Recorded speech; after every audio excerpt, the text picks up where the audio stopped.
আসসালামু আলাইকুম সুপ্রিয় শিক্ষার্থীগণ, আপনারা অনেকেই 19তম শিক্ষক নিবন্ধন পরীক্ষার সার্কুলারের জন্য অপেক্ষা করছেন। আজকে আমরা 19তম শিক্ষক নিবন্ধন পরীক্ষার সার্কুলার কবে আসতে পারে এই বিষয়টি নিয়ে বিস্তারিত আলোচনা করব। 19তম শিক্ষক নিবন্ধন পরীক্ষার সার্কুলার কবে আসবে এর পূর্বে আমাদের জানতে হবে 18তম শিক্ষক নিবন্ধন পরীক্ষার কার্যক্রম কতদূর। 18তম শিক্ষক নিবন্ধন পরীক্ষার কার্যক্রম কতদূর এই বিষয়টি কিন্তু প্রথমে আমাদের বিস্তারিত জানতে হবে। তো দেখুন, ইতিমধ্যে কিন্তু প্রিলিমিনারি অর্থাৎ 18তম শিক্ষক নিবন্ধন পরীক্ষার প্রিলিমিনারি পরীক্ষা শেষ হয়ে গেছে, লিখিত পরীক্ষা শেষ হয়ে গেছে। এখন তাদের ভাইবা পরীক্ষা চলমান রয়েছে। ভাইবা পরীক্ষা আবার চলমান রয়েছে স্কুল পর্যায়ে। স্কুল পর্যায়ের ভাইবা পরীক্ষা চলমান রয়েছে। স্কুল পর্যায়ের ভাইবা পরীক্ষা শেষ হবে হচ্ছে 19 মার্চ 2025 হচ্ছে স্কুল পর্যায়ের ভাইবা শেষ হবে। এরপরে দেখুন, কলেজ পর্যায়ে প্রায় ঠিকানো হয়েছে হচ্ছে আপনার 22,000 শিক্ষার্থী। 22,000 শিক্ষার্থীকে টিকানো হয়েছে। এর মধ্যে আপনার 10,300, তার মানে 10,392 জন, অর্থাৎ 10,000 প্লাস শিক্ষার্থীর ভাইবা ডেট ফিক্সড করা হয়েছে, অর্থাৎ নোটিশ দেওয়া হয়েছে যে তাদের ভাইবা চলবে হচ্ছে 20 মার্চ থেকে হচ্ছে 30 এপ্রিল পর্যন্ত তাদের ভাইবা চলবে। তাহলে 20 মার্চ থেকে 30 এপ্রিল পর্যন্ত কাদের ভাইবা চলবে? কলেজ পর্যায়ের প্রথম 10,000 প্লাস শিক্ষার্থীদের জন্য, এবং পরের 10,000 প্লাস শিক্ষার্থীদের জন্য আমরা ধরে নিতে পারি যে পরের 10,000 প্লাস শিক্ষার্থীদের জন্য পরীক্ষা যে অনুষ্ঠিত হবে, অর্থাৎ এটা 30 মে পর্যন্ত চলে আসতে পারে, মানে পুরো এক মাস। যেহেতু 10 মাসে এদের হচ্ছে 1 মাসের মতো সময় নিচ্ছে, তো পরের 10 মাসের জন্য আরো 1 মাস সময় লাগবে। তাহলে 18তম শিক্ষক নিবন্ধন পরীক্ষার ভাইবা শেষ হবে কত তারিখে?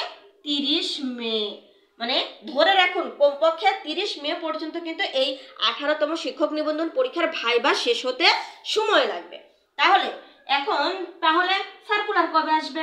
তাহলে দেখুন, যদি কোনোভাবে তারা চিন্তা ভাবনা করে যে কলেজ পর্যায়ের ভাইবা শেষ করে তারপরে আপনাদের হচ্ছে সার্কুলার প্রকাশ করবে, তাহলে যেহেতু 30 মে পর্যন্ত ভাইবা চলমান থাকবে, তাহলে সেক্ষেত্রে আপনাদের মে, জুন জুলাই মাসে কিন্তু আপনাদের সার্কুলার চলে যাবে।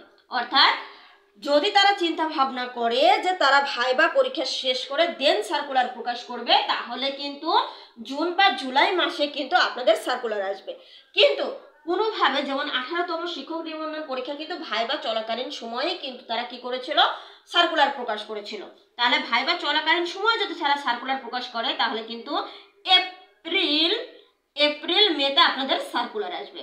তাহলে এপ্রিল মেতে কিন্তু আমরা ধরে নিতে পারি যে আপনাদের সার্কুলার বেশি আসার সম্ভাবনা রয়েছে। তবে হ্যাঁ, এটা আমরা কেন ধরে নেব? কারণ আমরা যাতে প্রস্তুতিটা একটু বাড়িয়ে দিতে পারি।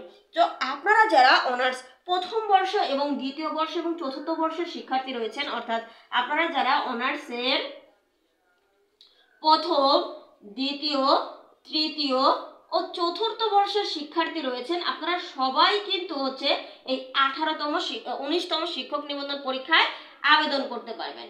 19তম শিক্ষক নিবন্ধন পরীক্ষায় কিন্তু আপনারা সবাই আবেদন করতে পারবেন। তাহলে এখন থেকে যদি আপনারা প্রস্তুতি শুরু করেন, তাহলে কিন্তু আপনারা প্রায় 6 থেকে 7 মাস কিন্তু অনায়াসেই হাতে সময় পাচ্ছেন। এই 6 থেকে 7 মাস যদি আপনারা টানা 3 থেকে 4 ঘন্টা সময় যদি পড়াশোনা করেন মনোযোগ দিয়ে চাকরির প্রস্তুতির জন্য, তাহলে কিন্তু আপনার অনার্স চলাকালীন সময় কিন্তু আপনি শিক্ষক নিবন্ধনের একটা টিকেছেন এই আইডেন্টিটি নিয়ে কিন্তু আপনি চলাফেরা করতে পারবেন, যা আপনাদের জন্য কিন্তু খুবই সহায়ক হবে। তাই আপনাদেরকে বলবো যে আপনারা যে অনেকেই প্রস্তুতি নেন কিন্তু ধারাবাহিকভাবে প্রস্তুতি নেওয়া হয় না। যেহেতু ধারাবাহিকভাবে আপনারা প্রস্তুতি নিতে পারেন না, সেহেতু সেক্ষেত্রে বলবো যে আপনাদের ধারাবাহিকতা বজায় রাখতে অবশ্যই আমাদের পেইড ব্যাচে যুক্ত হবেন।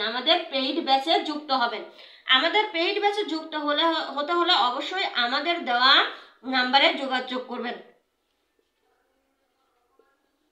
আমাদের দেওয়া এই নাম্বারে হোয়াটসঅ্যাপ রয়েছে, আপনারা চাইলে আমাদের দেওয়া এই নাম্বারে যোগাযোগ করবেন। ইনশাআল্লাহ আমরা আমাদের পেইড ব্যাচে যুক্ত করে নেব। যদি আমাদের পেইড ব্যাচে যুক্ত হন, তাহলে পড়াশোনার একটা ধারাবাহিকতা বজায় থাকবে। সেক্ষেত্রে কিন্তু আপনার 19তম শিক্ষক নিবন্ধন পরীক্ষায় আপনারা টিকার সম্ভাবনা কিন্তু প্রবল হারে বেড়ে যাবে। তাই আপনাদেরকে বলবো প্রতিনিয়ত রেগুলার পড়াশোনা করুন। ইনশাআল্লাহ আপনারা শিক্ষক নিবন্ধন পরীক্ষায় টিকে যাবেন এবং আপনারা এই 2025 সালে একটা আইডেন্টি বহন করবেন যে আপনারা চাকরির পরীক্ষায় টিকে রয়েছেন। ধন্যবাদ সবাইকে।